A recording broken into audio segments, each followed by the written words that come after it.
LD for D is Livestock Data for Decisions. We connect members of the livestock community under the common goal of improving the landscape of livestock data, encouraging better use of existing data and analysis, and supporting collaboration on new and innovative data solutions. LD4D is also the livestock community of practice for the CGIAR platform for big data in agriculture. So we work closely with them, and we have collaborations with the Ontologies community of practice. I believe we have a few people there here from that community. As I mentioned, LD4D is facilitated by SEBI, supporting evidence-based interventions. I'm Vanessa Maydew, your facilitator. I am the Communications and Knowledge Exchange Specialist for SEBI. I'm a facilitator, not an expert, so that's where you all come in. So we're definitely here to hear from as many of you as possible. I want to quickly recap the purpose of the working group. At the moment, the purpose is knowledge exchange, sharing, identifying opportunities for collaboration, identifying common problems. The longer term goal is to eventually identify how we can work together on concrete solutions, joint products, and outputs. Our objectives today are really about checking in on progress. Many of you are working on different key initiatives that are related to livestock ontologies, and sort of paving the way for future work. So this meeting is a little bit more of an informal catch-up. It's been a tricky year, and for some of us, work has not gone totally as planned. So it's just a chance to check in and see how things are going, and as I said, sort of lay the groundwork for future work. I can unofficially tell you that LD4D will be continuing for another 5 years, as the SEBI program has received its next round of funding. So we will actually officially announce this tomorrow, so keep it under wraps. And it's really exciting because it means that we have the potential to develop this working group into sort of an output and outcome oriented working group, so to produce some more concrete developments. So keep that in mind. So without further ado, well, I guess I just mentioned, so we have the meeting chat. I'm sure you've all done 5 million Zooms to this point. You can use the chat if you have any questions or comments anytime throughout the meeting. I'll be monitoring it. If you want to speak, please unmute yourself. You're welcome to keep your video on or off. It's up to you. The more faces we can see, the more we like it. And the next step, actually, I'll just put the agenda up so we can all see that. So just bear with me.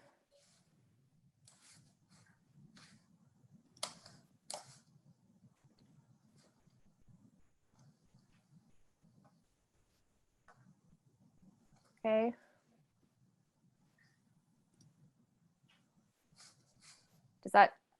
Does that turn up for you all?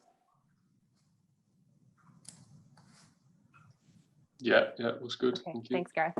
Okay, so we're going to do a round of updates from the community, and these will be rapid presentations, touching on some of the progress that we've made in the last year. I think most of us have been sharing via this working group over the last year or more. So we have been keeping track and documenting these progress updates. So just building on that, if there's any special challenge that you've solved or problem that you want to share, or any other development that you find is relevant, please mention that.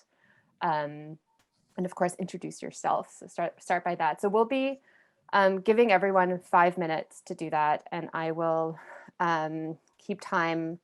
I can either sort of pop in after 5 minutes or give people 30 seconds notice, just verbally. And then we can continue that. So hopefully we'll hear from about 7 or 8 people. And then we're going to have some breakout discussions in small groups to really get into the meat of some of the emerging developments, issues, challenges, possible solutions, and so forth, and report back on those. I'll explain a little bit more how that works later. And then at the end, we're going to do some reflection and next steps.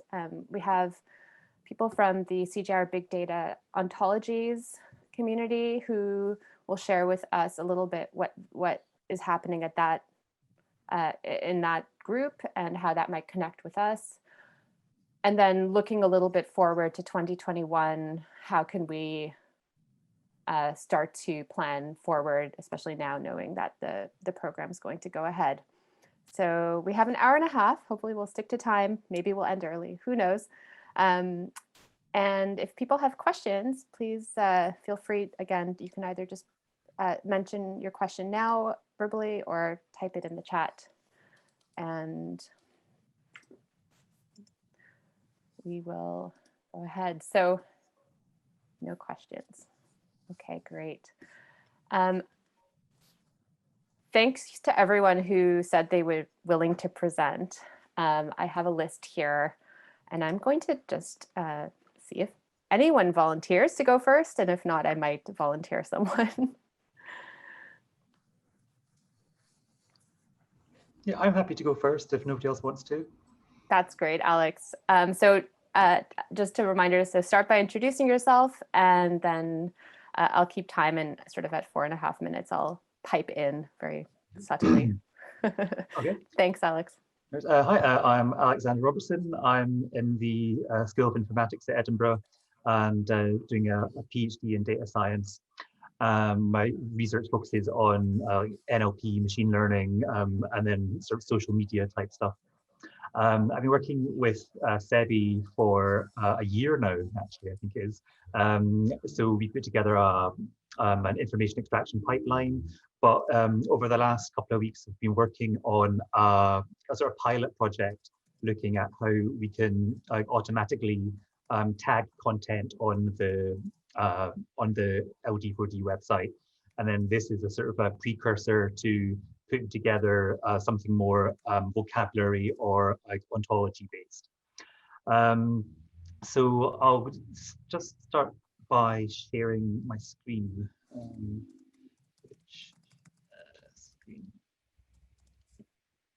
So just to give a bit of background information about the sort of data that I'm working with, we've got like the LD4D website, and this contains lots of data objects. So some of these are, papers, data sets, news releases, fact sheets, visualizations. There's a lot of different types of data there, and it would be useful to be able to, show how they're connected, but also make it easy for people to explore these data sets. Because I think like unless people know exactly what they're looking for, sometimes you just want data, and there's lots of places where there's data to be found, but it can be a bit overwhelming.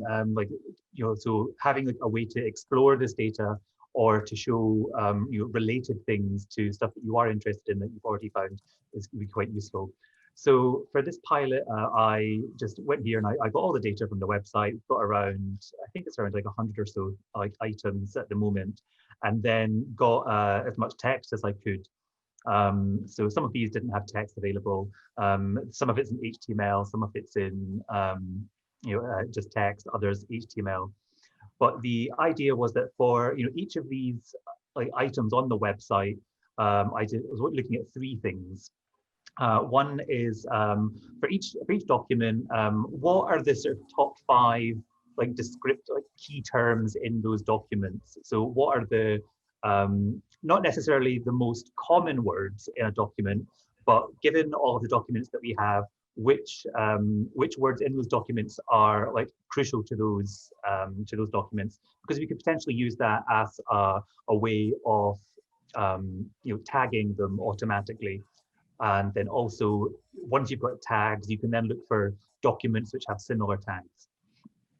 So this is what we've got here, just for each of the, so this is a bit of a terrible format for sharing with people, but for example, for each document, the top 5 terms and their scores, and then this is the text of the actual document.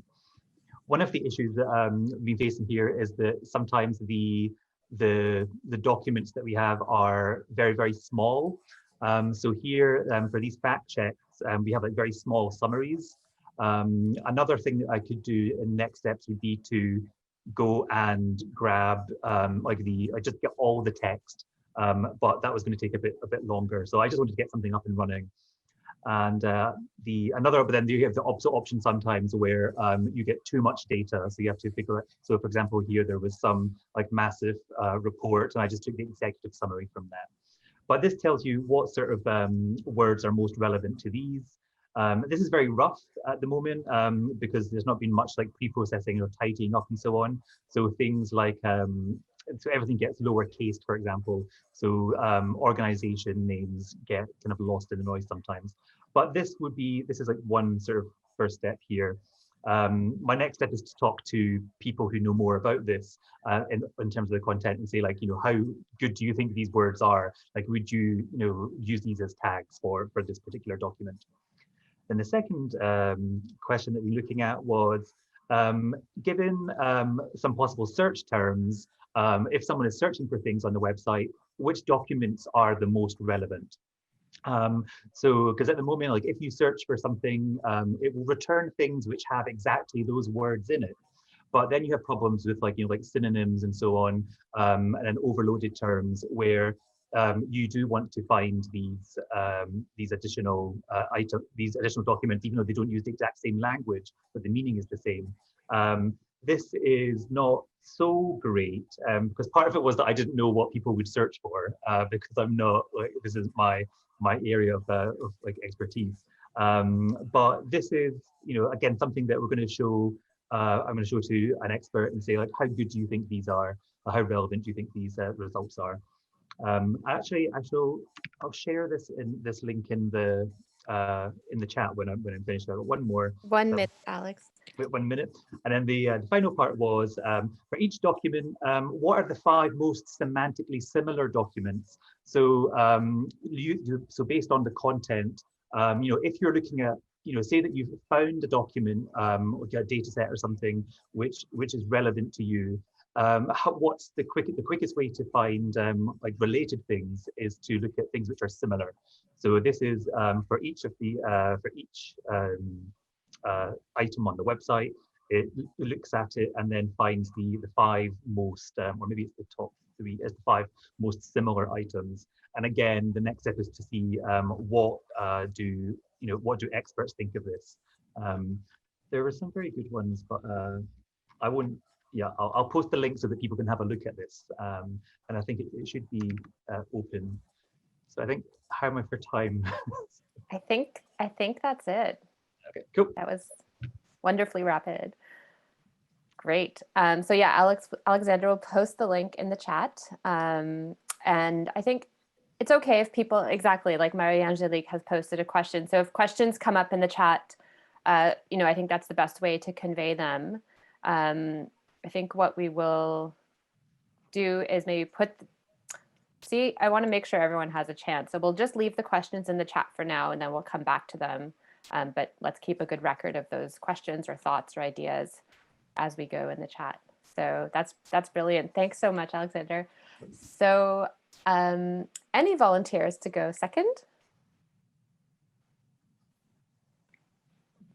I shall pick a name from a virtual hat. Well, Marie-Angelique, since, who's that? Sorry. Jerome. Hello. Yes. Hello. Yes. Maybe I can present the Atoll project from Great, France if you want. I have some Perfect. slides to share. Okay, start by introducing yourself and I'll set the timer. Thank you. Okay, where is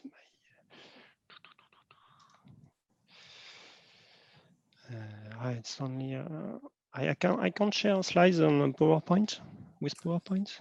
Maybe Marie-Christine sent you a PDF file. Yeah. Do you want me to bring up the file? Yes, because okay. I don't have the possibility to share. Oh, is that strange? Okay? Maybe. See, I can. Oh, you can. Okay. Yes, Perfect. yes. Thanks, Jerome. In fact, the file is closed. I have to open. Okay, it's here. You can see the slide? Yeah. Yes. I'll start the clock now. And now, lecture mode. Okay. So yes, I'm going to present you the state of progress of the Atoll project. Atoll project is in fact involved many people from INRAE in France. So we are some biologists like me, Alice Fatet, Catherine Hurtaud, Gaëlle Maxin, Marie-Christine Meunier-Salon, and Pierre Levaille. And also it's a team with some computer scientists like Mathieu Reichstadt, and also some knowledge management engineer like Sophie Aubin. So to summary, in fact, behind the term Atoll project, there are in fact 3 different and complementary ontologies. The first one is Atoll. Atoll is dedicated to animal trait ontology. We have also EOL. EOL is dedicated to describe the rearing environment of the animal, and especially the rearing system. And the third one is AOL, dedicated to animal health, and AOL describe the size of the animal. So what we have done in 2020, all the curator and team have performed a very deep reviewing of each branch of the online ontology, because year after year, in fact, lots of people work on the different ontology, but we don't have necessarily the time to review all the ontology. So it's a work we have done this year. So behind this job, in fact, we have homogenized the term, homogenized the definition, the synonym, and also we have performed a deeper revision of all the hierarchy. Sometimes we also add some new relevant traits and environmental parameters. Finally, in Atoll, we have around 2,900 traits, and in EOL, around 700 parameters. For Atoll and EOL, we're also involved in different EU projects. One project in progress is SmartCo, dedicated to European cattle sector. And in 2021, 2 new European projects will start. PigWeb, dedicated to European pig sector, and also Intact UG, dedicated to the quality of the product, so chicken, beef, and dairy products. And now it's finished for Atoll and EOL. I'll let Marie-Christine present our project. Sorry. Concerning OWL, we have 177 diseases, and only to give a review, this ontology is focused on the disease health disorder, and built with the approach that this disease affects a species as a symptom is caused, promoted by environmental factor, and is related to pathogen, and all these parts are also connected to other ontology.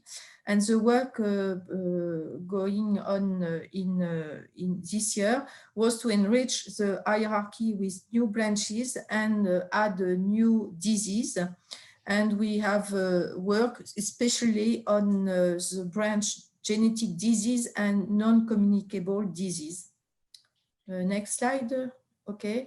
And for the future, we expect and we are involved in program aiming the health management of experimental herds, and to develop tool decision support for vet diagnosis.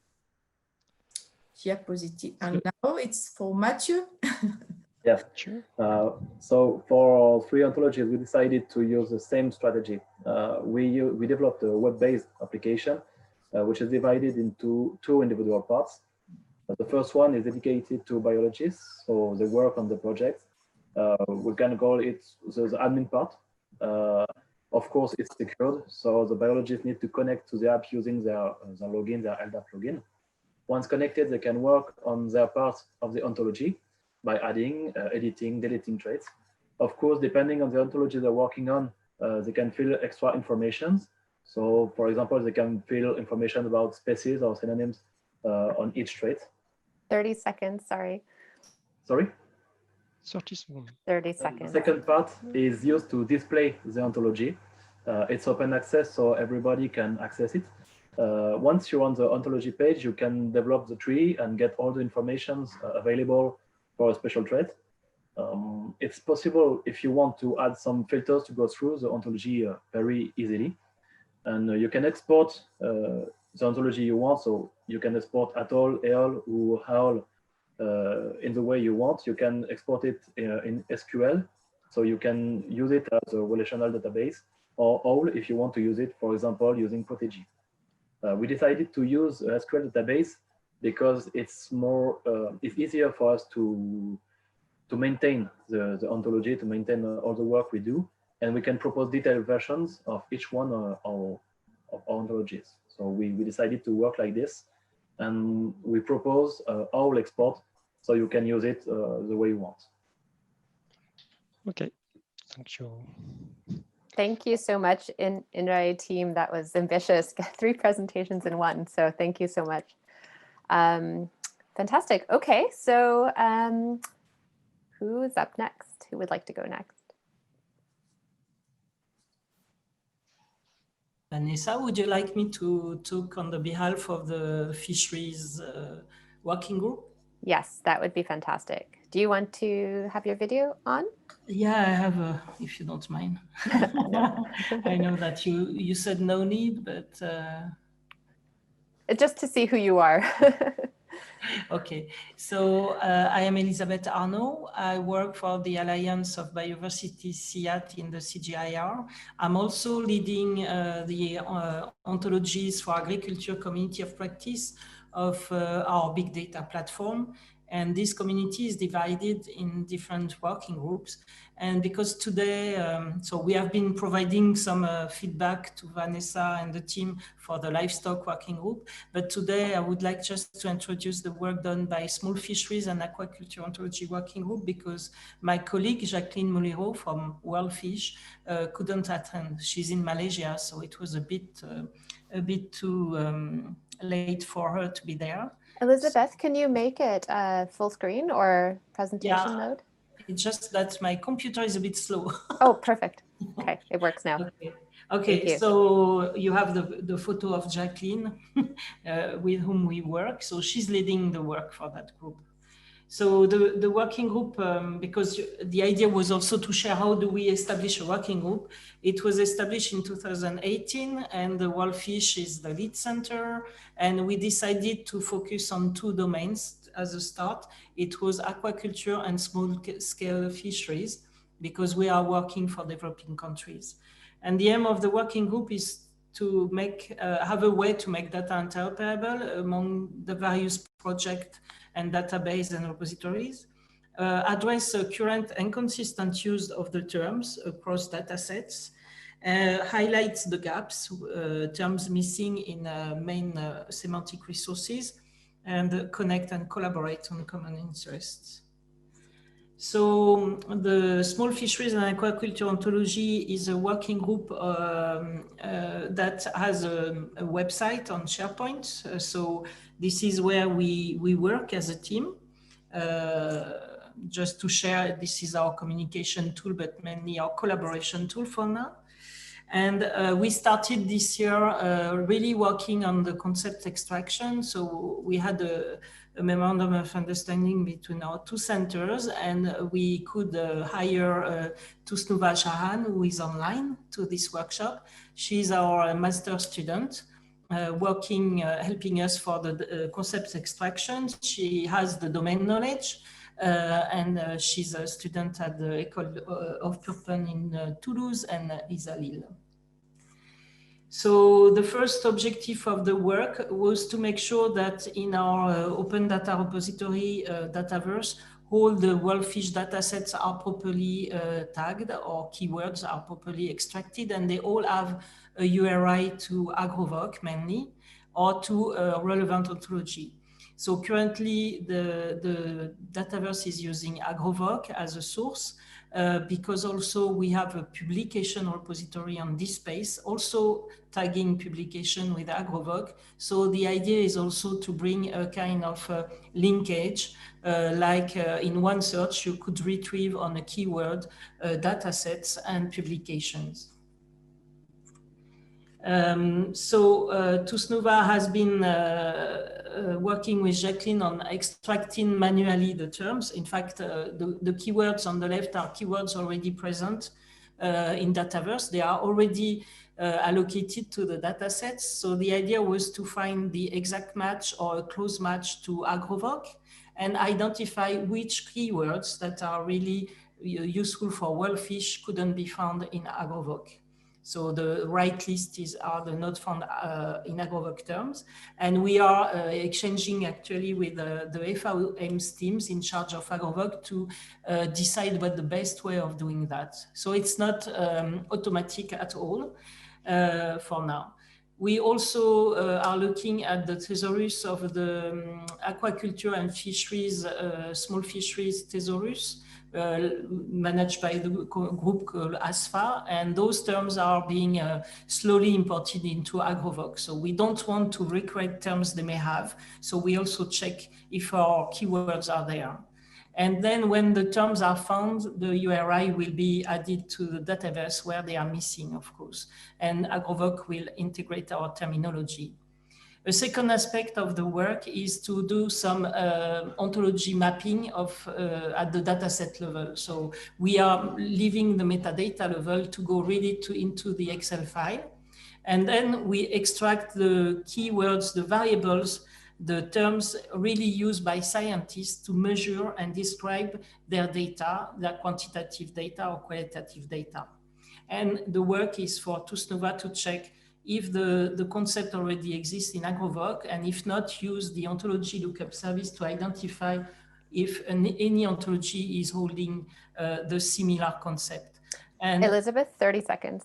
Yes, okay. And in fact, there's very few fishery terms. So what I wanted to say is we started to divide the knowledge domain to better understand what we are doing. So on one hand, we need to describe the fish traits, fish species, and on the other hand, we need to describe the aquaculture trial. So what are the management process and environment factors the scientists are playing with to understand better the impact on the fish phenotypic trait.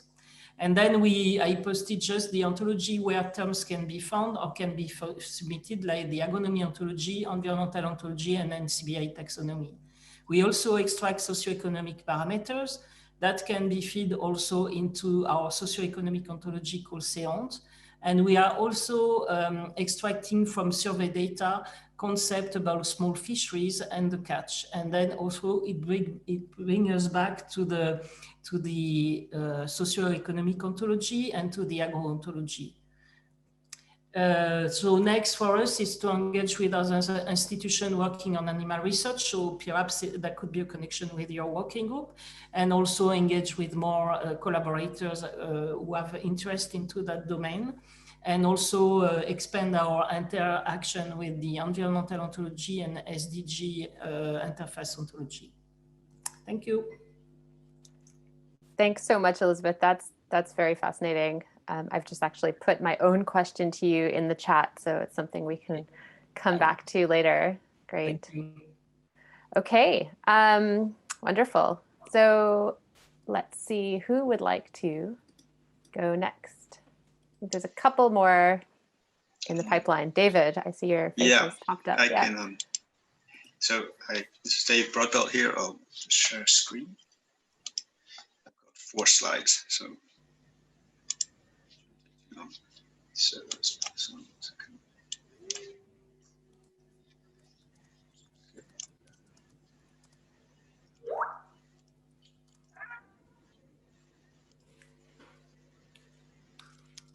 There you go. Well, I'm trying to get it. There we are. Yes. So, afternoon, everyone. I'm Dave Broadbelt. I'm in the Veterinary Epidemiology, Economics, and Public Health group at the Royal Veterinary College, and principally work, in fact, on companion animal epidemiology, so I might be slightly out of place here, but part of what I'm involved in is electronic health record research, and for that end we've developed a group who I'm representing today, which is the Venom coding group, which again is principally companion animal focused, but we have developed a farm practice terminology subset to work with in the sort of sphere that we work in. Get through So not really an ontology, but we are a terminology, set of terms, and we're really in a practice-focused set. So we're providing some standardization within electronic patient record systems and other related industries, including microchip companies, insurance companies, etc. And so our aims are to promote clinical data coding in those sort of clinical context and facilitate that. And so it's a multi-institution group, principally in the UK currently, and we have a number of subgroups across the species. And just what I want to spend a couple of minutes on today is our newer group, which is a farm group. And it is, as I say, a clinical vocabulary, principally diagnoses, presenting complaints, and other terms that are relevant to a practice context. And so we work with a range of industries, practice management systems, commercial, some of the practice groups have their own, charities, and then referral systems as well as I mentioned, microchip companies and insurance and some other applications. And really, just as an update, so we've set up a Venom farm group principally to sort of address many of the practice management systems are one-stop shop. So they're addressing a range of species. And so if they implement a set of terms, they should ideally at least capture some of what's happening across species. So that's where we've developed a farm set of terms led by Dr. Valentina Bush-Busin at Glasgow with colleagues at the RBC, SAC, and EPHA. To set up at this stage a set of diagnoses, thinking primarily to implement in practice-based systems, which we're due to release shortly. They're ready and we're just implementing them. And then my other just brief update is how we deliver the terms. So either by Excel through our website, but what we have been working on is a API powered by machine learning to so a web-based interface for delivery of the Venom codes, with the idea this could encourage, we're thinking particularly veterinary surgeons, veterinarians, to code. So when they start typing, it's more intuitive, Google-like. So that's what we've been working on and trying to, well, it's free, but trying to sell it to our, I encourage our practice management systems to implement it. So that's what I'll do, and just acknowledge my colleagues. Thank you. So I can stop. That's great. Thank you. You have minutes to spare. Oh, well, do I have any questions? No. If there's any brief questions, obviously there's a lot of, I think, overlap with what a lot of people are trying to do. Yeah. Yes. I see a question in the chat from Alex. I'll stop sharing. I can see that. Yes, AUP. Yes, correct. So yes. Yep, excellent. Because I know that they had a very rigorous system of terminology and also for case definitions that are used in things like post-mortem reports, etc. So that would obviously be very useful as a tried and trusted set of data. Yes, so certainly the APH colleagues, they started from VIDA, as it were, in sort of coming together with a clinical set in terms of their role in putting together our clinical set. Thanks. Great. Just a quick question I see from Gareth. We have time for, it would be interesting to hear more about the behavior change, trying to get practitioners to use consistent. Yes, very good question. How do you hit them with a stick? Or no, we are trying, yeah, it is a challenge to get vets to do anything that's outside of their normal business sort of or activity. Where it does work for the practice groups is where the groups are interested in auditing, clinical audit, and searching their own data. So that is at least in a sort of an area of activity that groups are then encouraging their vets to code. And that's where also we release the API to try to make it simpler still. Yeah, so that it's like they really can do it. But it is an uphill battle, and we haven't solved the challenge. Thanks so much, David, and to the others for the questions. I believe we have 2 more presentations. I might be wrong. So I think on my list, I have Georgina Cherry from VHive and Itlala Gizo from OIE. I'm happy to go next if you want, Vanessa. I don't have a presentation as such. That's okay. And if there's anyone else who wants to present, just pop a message into the chat so we don't forget about you. Don't want to miss anyone. So over to you, Georgina. I'll start the timer. Thanks, Vanessa. I'm Georgina Cherry and I'm data scientist at VHive, which is based at the University of Surrey School of Veterinary Medicine, and I work with Alistair Cook. We're looking at adding innovation into animal health, and as part of this, I've been working on a project to develop the Data Innovation Hub for Animal Health, DIHAH, which is an information and communications environment which is designed to promote data sharing, discovery, and research and business collaborations in an animal health cluster in the Southeast. And the vision is that members of this platform will be able to upload their data and actually combine it with existing data sets, manipulate it on Power BI dashboards to create powerful data visualizations and actually generate insights from that data that are strengthened by being able to share it with others under hopefully open Creative Commons license by attribution. So that is the vision. Last December, I shared with you my initial draft and process for creating a taxonomy to actually catalogue the data in the platform. In the last year, I have made some progress with this in that I've stripped it back to the essentials, because I went from, I'm describing data that I've already got, which is a presentation I gave last year. So since then, with the development of our data catalog, which we want to use CCAN for, which is open source data catalog used by governments, we want to have something as simple as possible. So what I'm actually creating is effectively a taxonomy of content tags that users of the platform can use to tag their data sets and also to find data sets in the catalog. So trying to keep it simple as possible, I want it to have no more than 4 levels. So I'm coming against thoughts around what hierarchy to have. It's like I have some data sets that are quite historic, some that are very real time. So you might have weekly or monthly open data sets that I want to catalog. It's just the best way of actually putting that into the system when I actually, in order to have that many levels, have them all on the same level. And also where a data set has mixed species.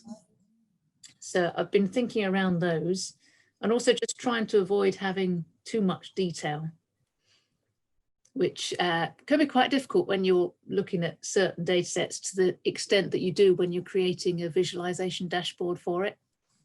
So that's very much where I've been for the last year. More recently, I'm looking at bringing in terms from Agravoc and creating mappings so that my simple taxonomy can then be searched by people with Agravoc terms. And we've had conversations with the GBADS, the Global Burden of Animal Diseases group, on where we'd have common ground for that. So hopefully next year we can hook up with Livestock Data for Decisions and also with GBADS and actually move that forwards, while at the same time continuing our infrastructure development of the CCAN catalogue. Great. Thank you. No, that's really relevant, I think. And we've seen an example of how Agravoc is being used as a kind of starting point for the fish ontology. So perhaps that could serve as some kind of a model for the livestock community going forward. It seems like there's a bit of interest in that from a few different groups. I don't think anyone from GBADS is here, unfortunately, but they are interested in following up on this meeting. So we'll make sure to share that with them. Any very, very quick questions for Georgina, or you can post them in the chat, and then we can also move on to the last 1 or 2 presentations. Okay. Great. Okay, so the last person on my presenter list is it's Lala Gizo from OIE. So over to you. Hi everyone. This is Lala from the OIE. Sorry for logging in a bit late. I was caught up in another meeting. But luckily I have a quick presentation to share with you, so I'll just share my screen. Just give me a second. Okay.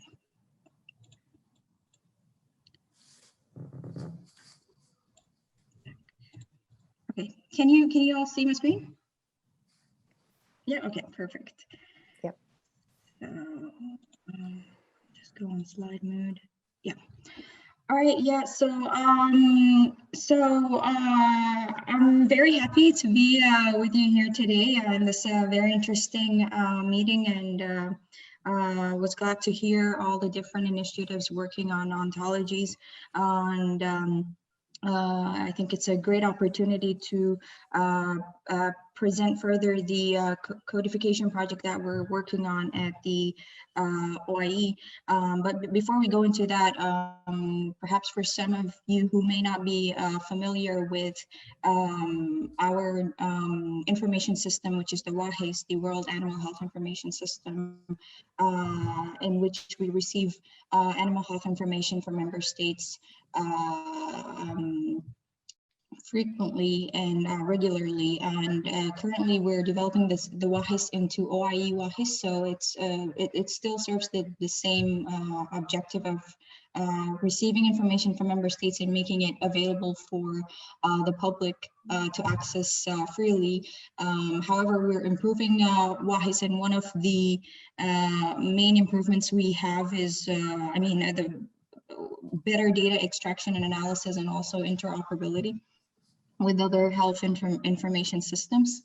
However, as you all know that, well, in the veterinary sector, has been many challenges in sharing information, and this challenge is related to the interpretation of the data due to the lack of an internationally recognized, standardized and harmonized codification system. So what we're doing in the OIEs, we're working in the development of this codification system in order to facilitate the exchange of information and to provide a clear interpretation of the information.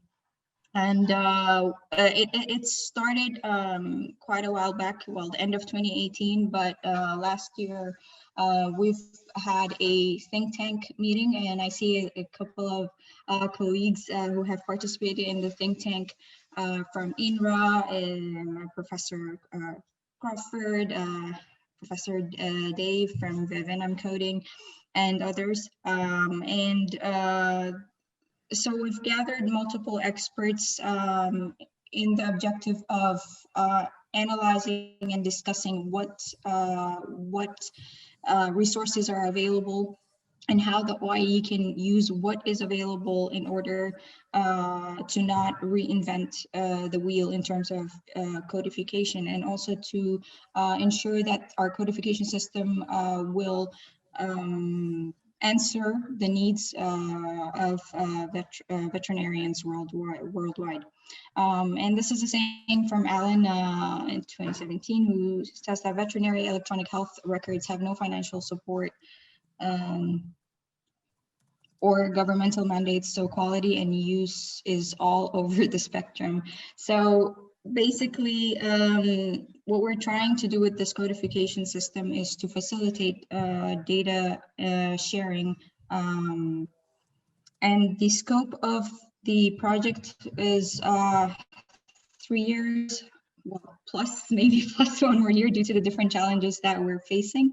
And we have communication strategies to ensure that member states and stakeholders are aware and have access to the codification system and the feature of OIE WAHIS in terms of interoperability. So that's just really quickly what the codification is about. I'm aware that there are other questions. So the update on the progress of the project is following the think tank recommendations, we have our focus on three main concepts, which is animal disease names, pathogens, and species. Following the identification of these main concepts, we have we are working closely with a consultant in developing these codification systems.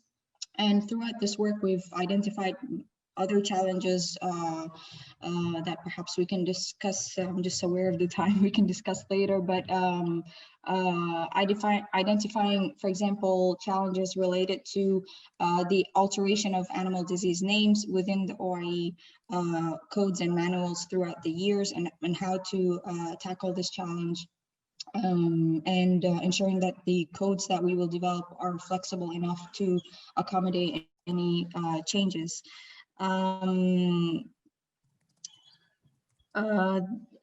So I guess that's about it. That quickly covers the 5 points, I believe. I hope I'm good with time. So yes, if there are any questions, please go ahead. I hope I can answer. Thank you. That's great. Thank you. No, you were right on time. That was perfect. Wonderful. I think we're at the end of the going, presentations round. Did I miss anyone? Speak now. Okay. So before I forget, can everyone who had a PowerPoint, if you're willing to share it with the group, can you please email it to me, and then I will put it in our little workspace so that we have a record of the presentations. I think that could be really useful. So I'll put my email address in the chat. So great. Okay. The next, I am aware there's quite a few people who didn't present. I don't want you to be overlooked. So I'm just wondering, in the chat, those of you who didn't present, can you just type a hello with your name, your institution, and why you're here, just so we have that, available to all of us, in case we're wondering who everyone is. That would be great. I'll give you a moment to do that. And we have about 40 minutes left for the rest of this meeting, which gives us a bit of time. Vanessa, yeah. I'm just wondering if we could address the questions raised by Marie-Angelique to Alex. And there was another question in the chat box from Elizabeth to the ATOL presentation. I don't think we covered those. That's true. Yep, we can cover those. If we can cover those quickly, that would be amazing. So do you want to start, Alex? I don't know if you scroll up, there's a question from Marie-Angelique right early on. Have you compared your results with the keywords that were already there for the document, if any? So that's a question for Alexander on the content tagging system for livestockdata.org. No, it would have been nice to have something like that, but we don't have any sort of like pre-existing tags at all. So this is like starting from scratch, basically. And then second question for the scores. So three sort of different techniques for extracting like the keywords. That's just using TF-IDS. So using term frequency, which is how important is a word to a given document, and then inverse document frequency is out of all of the documents, how common is that word. So if a word only appears multiple times in fewer documents, it's considered as it will generally have a higher score for that document. And then for the given the possible search terms, this is using latent semantic indexing. So convert the query to its own little document, which gets you a vector representation, and then you can compare that vector to the vectors for the other documents, essentially. And this will tell you, whichever ones are closest in this sort of like vector space, those are the most similar ones semantically. And then the final part was the the most similar documents, again, that's the same technique, but instead of comparing to a search phrase, now you just do like pairwise comparisons between all of the documents, and then for each document, you take like the top 5 or whatever you want to take. So nothing super fancy, like yeah, TF-IDF and then latent semantic indexing. There are a few other things that are on my list to try, but this was the first sort of steps. Great, that's great. Thank you. I think there was one more unanswered question for the Atoll team in RAE. So one of you can take this. Who has the edit right on the ontology? Isn't it risky to delete traits that may have been used for data annotation in the past? Okay, I can understand. Yes, only the curators have the edit right on the ontology. And yes, I agree, it's dangerous if we delete some data. So we have in project, in fact, to have another way to work. On the online website, it's up-to-date ontology, but in fact, it's sometimes a beta version of the ontology. So we have decided to put some major revisions sometimes and new ontology with the versioning system. And in the versioning system, so we have only a stable ontology, not beta ontology. And a way to avoid the delete traits is to put a branch name for example, obsolete traits. So we don't delete traits, but put obsolete trait in this branch. So if people use data annotation, there's still a URI, for example, for these delete traits. Great, thank you, Jerome. I hope that answered the question.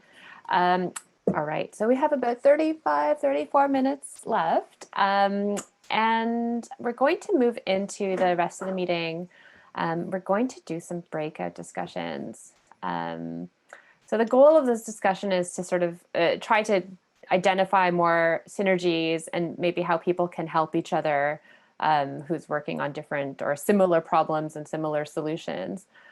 So I'll start by asking you to reflect individually on your own. What is one thing that you heard so far in the presentations that you would want to follow up on? So take that moment, take 2 minutes to reflect individually, and then I will put you into small breakout groups to discuss the topic. Each group will have that discussion for about 10 to 12 minutes. We'll have someone to take notes in each group. I'll assign a SEBI person and ask you to report back on what was your main takeaway message. So go ahead, take your moment to think, and you'll find yourselves hopefully in a breakout room shortly.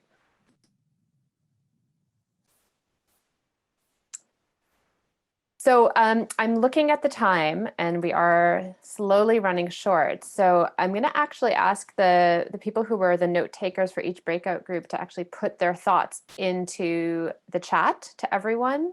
So the main takeaway message, the main points, and we'll just see as those come in as everyone returns back to the main meeting. Hopefully people found that useful. So yeah, type your takeaway points into the chat. We'll see what comes out.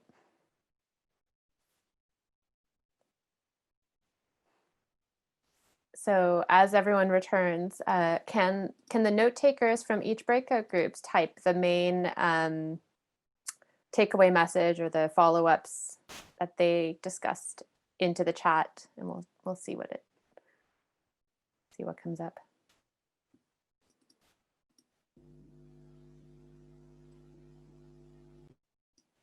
Great.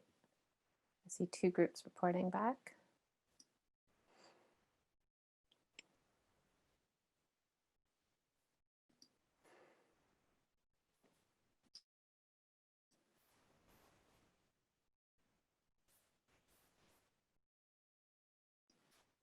And Karen and Louise, you were also on the, and Isla, you're on the hook.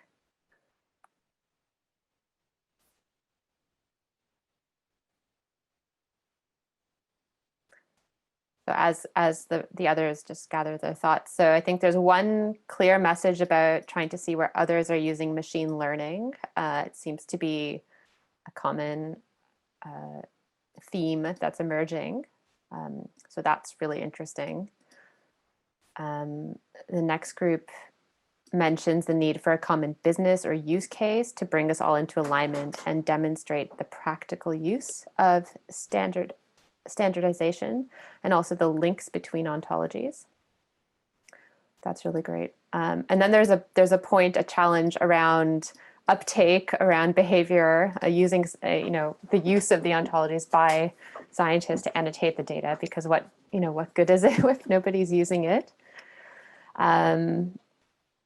So, okay, and then there's a follow-up point from one of the earlier groups from Gareth. We have niche specialisms. Can we think about how to use synonyms, for example, to make that specialism a little bit more accessible? Okay, and one message here from Karen about her group, about discussing the value of web interfaces and API so that these tools are more accessible.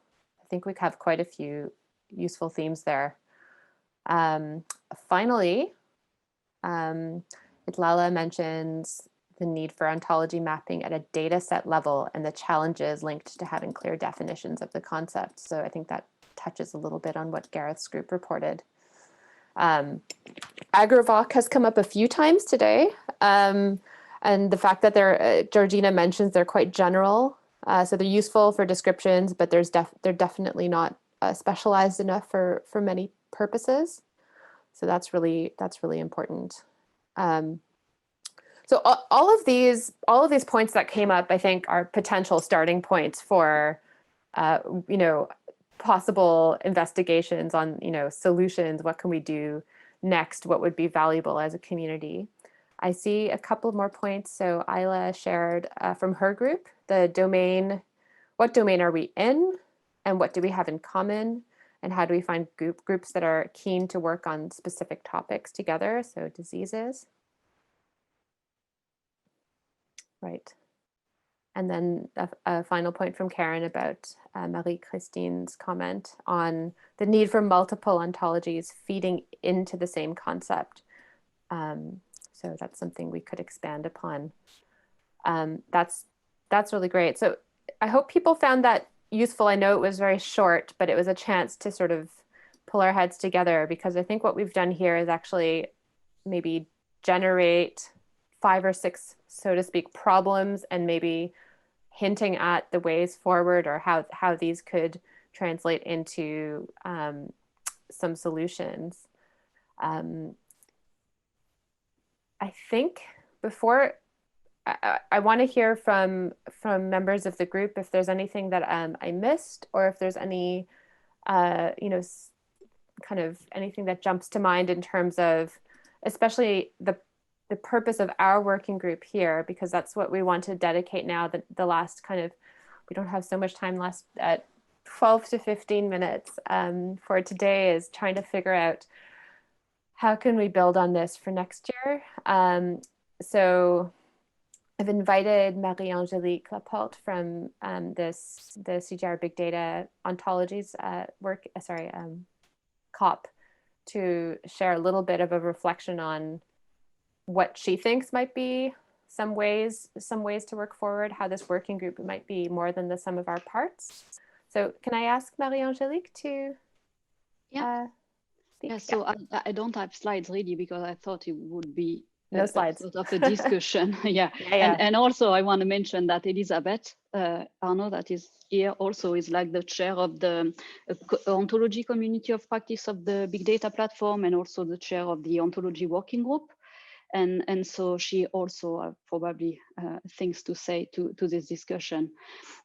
So from what I've seen, really, I mean, it's quite, I think it's similar to where we started with the ontology community of practice, it was really that we were coming from different domains. I mean, CGIAR is covering a lot of different domains, from plants to livestock to fish to water to, so really all these different domains. And it was really challenging to find a way to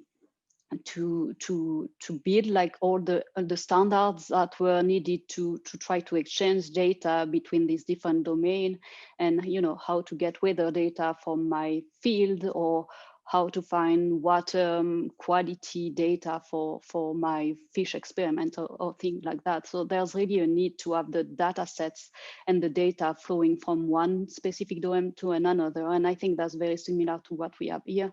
And so really what we did was to identify use cases. So where we can have people from different domain start speaking to each other and start a conversation on that.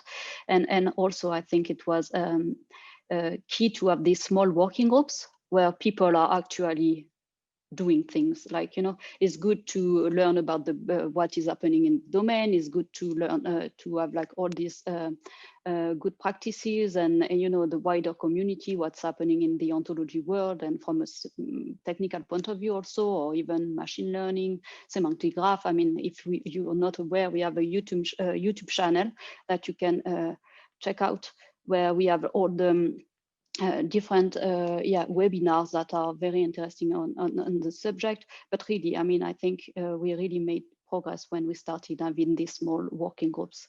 And like the fish, like so what Elizabeth presented, I mean, that was really like, if we don't have that, it's too big to start. So it's easier to have these small cases, and then small by small, step by step, then everything is gonna play nicely at the end. That's the goal. But then for now, we are focusing on the different small groups. So yeah, I don't know, Elizabeth, do you want to add anything on that, or? I don't know how much time you had. Just what I wanted to share is that, as I said in the breakout groups, you need to really define what will be the value added of being part of such a working group. For the other working groups, we have objectives.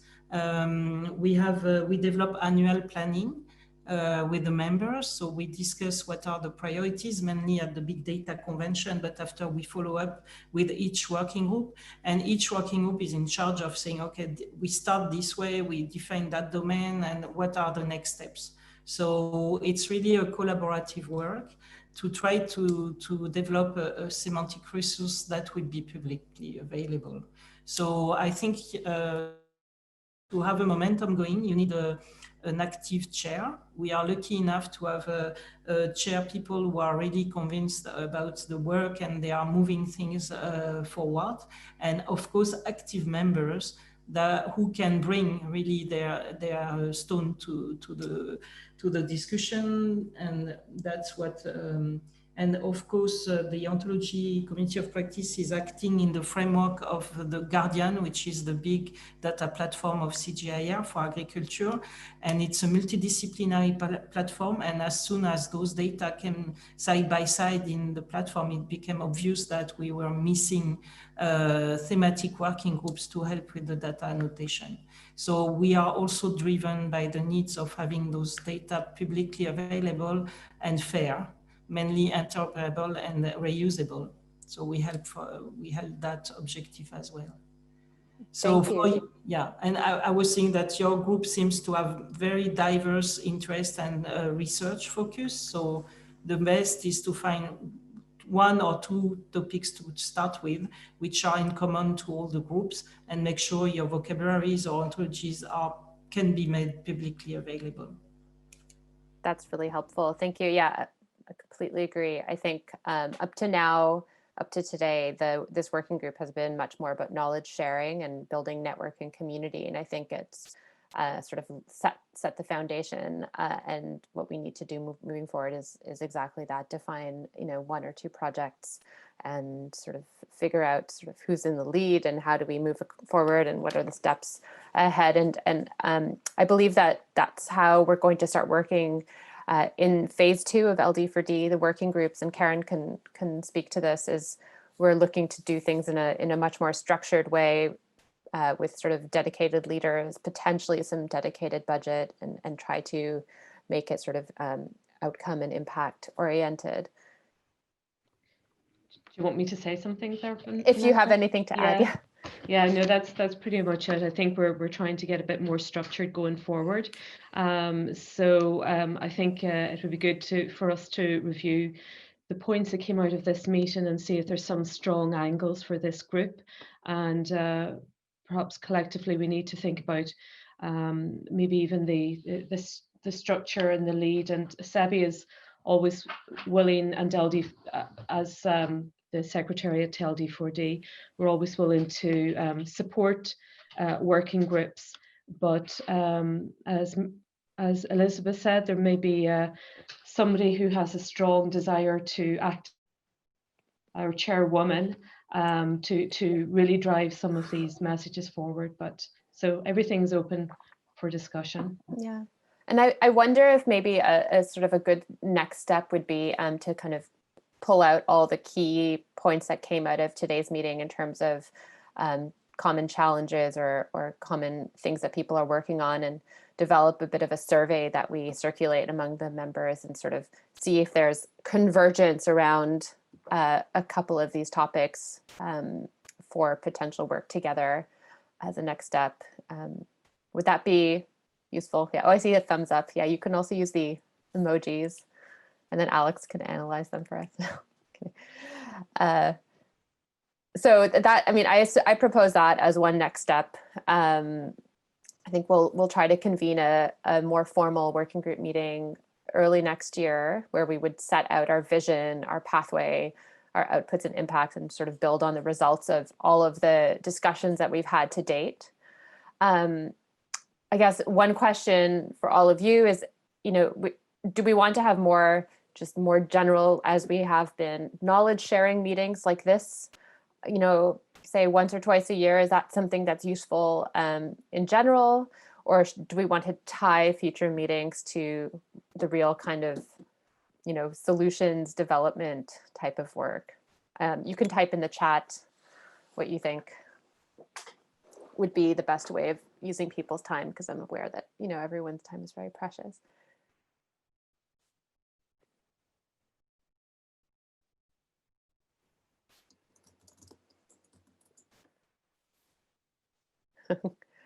Okay. Both. Yeah. Yeah. Great. So people do like the keeping each other informed and updated. And I do think that there's a few collaborations happening behind the scenes anyway, people working together. So great. Okay.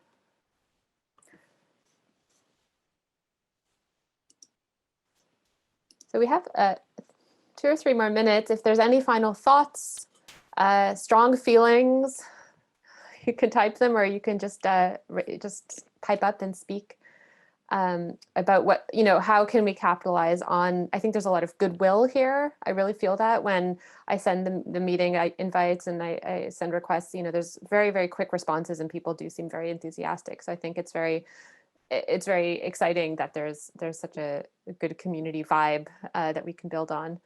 So I do thank you for your time and energy in that sense. Okay, great. Final words, anyone?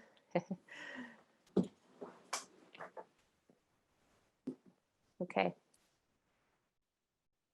So Chris has a suggestion about bringing invited speakers from industry for whom livestock is critical to the business processes. That's a really good point. And I think there's been a few initiatives that we mentioned that are linked to industry. And so, yeah, that's useful. And I think one of the things that LD4D really does try to do is bring in all stakeholders. So, so it's not just academia, and we have been more heavily on the academia side to date, but trying to rebalance that. And we do have other members that are not in this ontologies group that are from industry. So we might try to pull them in to develop some use cases. Great point. Okay. So I thank you all for your time. We will put the recording, we'll make that available, the presentations, the notes from the chat and from the discussions. So just a reminder, can everyone who had a presentation who wants to share that, email that to me? I've already received a few. If the rapporteurs from the breakout groups have any additional notes, send those over to me, please. And I'll make that all available both on the SharePoint site, which I think is problematic right now. It's not everyone has access, but I'll create another folder and give everyone access to that in another way so that we can all get the documents from today. Okay, great. So thank you all for your time. Hope the rest of your year goes smoothly and uneventfully, and we'll look forward to a good year next year. Good. Thank you very much. Thank you all very, Thank very you. much. Thanks. Bye. Bye. Thank you. Bye. Bye. Thank you.